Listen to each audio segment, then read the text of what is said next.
washing his face. Referee not interested. This is a good run from Milicic. The ball into space. Owens.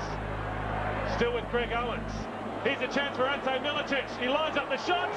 Ante Milicic draws first blood in the grand final. Well, the biggest thing happened in Australian football, it's not going to happen again the way we set up Australian football here. And I want to know, were you the mastermind behind it, Gary Phillips? Who was the mastermind? Because Olympic done something and that showed, like you said, you wanted to win the competition. And it's like maybe what a Man City or Chelsea do now. When you want to win the competition, you go get the best. I remember coming close to the last 7-10 rounds, whatever was left before Olympic. We were struggling scoring goals. We probably had a bit of an issue up front.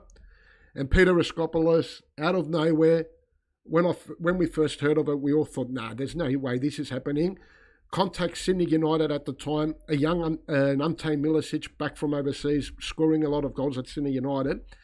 And we paid $110,000 transfer fee back then and brought Ante across to Sydney Olympic, which turned out to be, he scored the winning goal in the grand final and silenced Subiaco, as we know the story goes. But how did that happen? And who even thought about approaching Sydney United? I mean, they probably were loving it because there was big money for them, but that was a huge transfer back then, and what a move. It's a funny story, Joe. So what had happened was, we'd go to board meetings and, and I don't say this a bad way, but we'd have a couple of the directors whinging or spending too much money. So what had happened was, I hadn't said anything, but I think it was with about 11 rounds to go, I approached Sam Prislovich, who was a guy that was representing Sydney, Croatia, and NSL Wings. And he's still involved with the MacArthur A-League team currently. Correct. So I approached Sam after one of the NSL meetings. I said, listen to me. I said, us Wogs have got to stick together. I said, there's a good chance in the next 2 or 3 weeks that you guys have got no chance of making the semi-finals. I said, when that time comes, I said, I don't care whether it's a loan or you want to sell him, I want Milicic. So that was a discussion that we had, I think it was on a Tuesday. And if you remember, Chubb, we were playing some great football. 100%. But we weren't scoring goals. Yeah. So I hadn't said anything to Nick or the rest of the board. So that was on a Tuesday that this idea came into my head, and I went to Sam and had a discussion. He said, look, we'll talk in the next week or 2. I said, all right. So on that Saturday, I'm sitting with Nick and we're watching the football. And Nick had a great mate called Terry, and he was at Chelsea. He was a Chelsea fan. And Nick, at stage, I think it was halfway through the game or in the second half, Nick goes, unbelievable, playing some good football. Terry's raving how good a football we're playing, blah, blah, blah. And Nick turns around and says, mate, we need a striker that can score some goals. Well, I've never been so excited in my life. And I said, Nick, I've been working on something. He says, what? I said, mate, there's a chance we might be able to get the striker. And it was funny because Branko Kalina tried to get Ante Milicic to Sydney Olympic year or when he was coaching when I wasn't there, and he didn't succeed. And the sad thing about it was Branko Kalina at that time, that I'm negotiating with Sam Prince with, is Sydney Croatia's coach. Yes. So you can imagine that the tension. Don't say anything to Branko. So anyway, I've approached Milicic without Sam, without anyone knowing, and I had a coffee with him. I was picking up my youngest daughter at Croydon there at the girls' school, and I said, brought Milicic in, I said, Anto, look, A, B, C, D, E, if you're not interested, I'm not going ahead with it, but I want to know if you're interested. And he said to me, yes, I would be interested. I said, we'll make it, whether it be on a loan or a transfer fee, I said, I'll make it happen, but I said, I'll promise Sam Prislovich that I'll get back to him once she's out of the 8. The following week they had no chance of making the 8, so we go and do the deal now. So I said to Nick, look, if people start finding out, people will start, trying to destroy this deal. I said, we've got to keep it quiet. He says, you just go get it. I said, all right. So anyway, it was funny, because he was taking the piss out of me because it happened over 3 or 4 days. And Nick said, we're signing. I said, not yet, Nick. Not yet, Nick. And Nick, taking the piss out of me, says, mate, do you want me to help you? I'm going, I was getting angry at him because I'm getting frustrated now. So what happened was, we'd done the deal with Croatia. We were going to pay them $110,000,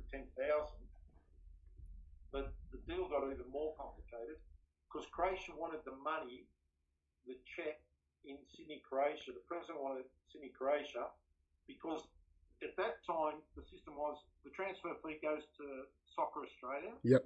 They take a cut, but what happened was Croatia owed him fees or something to Soccer Australia for $150,000. So Croatia weren't going to get any money. No.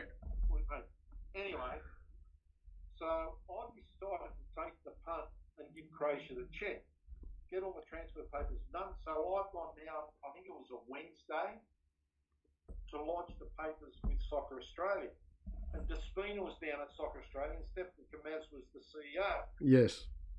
Anyway, so I knew that I had to pay Soccer Australia, but Sydney Croatia wouldn't do the deal unless I gave them the check. So I'm going, all right, I'll take the punt. Anyway, I lodged the papers. That Wednesday afternoon, Despina rings me and says, you can't register him. We won't register him. I said, what for, Despina? She says, look, this is what's got to happen, and this is, otherwise the player's not going to register. The money's got to come there. I said, Despina, I'm going to lose my job. I didn't know that. Despina, this is my first year, Yeah. I don't know the rules and regulations and blah, blah, blah. And I don't know what I was trying to con Despina. And then she says to me, no, it won't happen. I said, please get Stefan on the phone. Anyway, Stefan wouldn't return me calls. So I go into Soccer Australia on Thursday. And I said, I've got to get this deal done. So I go to Soccer Australia on Thursday. Stefan says, no, I can't do it. Despina's going, no, I can't do it. I said, Despina, can you please leave the room? I said, I really need to speak to Stefan. Anyway, I said to Stefan, look, Stefan, we've been friends for years. I'm going to lose my job over this. I didn't know these were the rules and regulations. Surely you can change the Sydney Croatia. Anyway, I went back to a little bit of history that we knew about ABC, me and Stefan. And anyway, that afternoon they signed off on the deal. Do you know what I mean? So that's how. Wow. Well, it was a master stroke, like we said. He got us through that semi-final series. Heading into that grand final, Subiaco, I mean, we had a lot of injuries. Troy Halpin, Ante Juric done his arm. Despite everything, it was a marvellous win. We won 1-0. I remember his comments. I put the ball where the Spiders live and so on. The celebrations back when you came back, Pete, and everything. Were you amazed at how big that was? I was amazed. I mean, don't forget, when you win championships, the celebration's great for the players and the management and the coaching and everything like that. But in a lot of ways, it's the relief. So you remember we went to Paul Afkos's restaurant there to celebrate. Yeah. I'm sure you were there. Yeah, I was there. We got on the midnight plane to come back. Yeah, so we had a lot of celebration in between getting on the plane, and then we came back. We were exhausted, and I remember, I slept that afternoon and made my way to Shark Park, and I'll never forget it. Even the airport was pretty busy. Yeah, and the airport was busy. Yeah, but what happened at Shark Park? There was thousands and thousands of fans, and if you remember, they were replaying the game. Yeah. And the president at that time of Shark Park came to find me with the security and said, you've got to stop the fans jumping up and down. They were scared the building was... No, that's a true story. Yeah. No, but that's a true story. Yeah. Every time they were replaying, they said, you've got to stop replaying the goal. You know what I mean? But there was thousands of Olympic fans. It was joyous because it was great that we gave our supporters so much joy. It was unbelievable. I still, I get goosebumps every time I think about it. It was just, 40,000 people, the way it happened, the way it was incredible.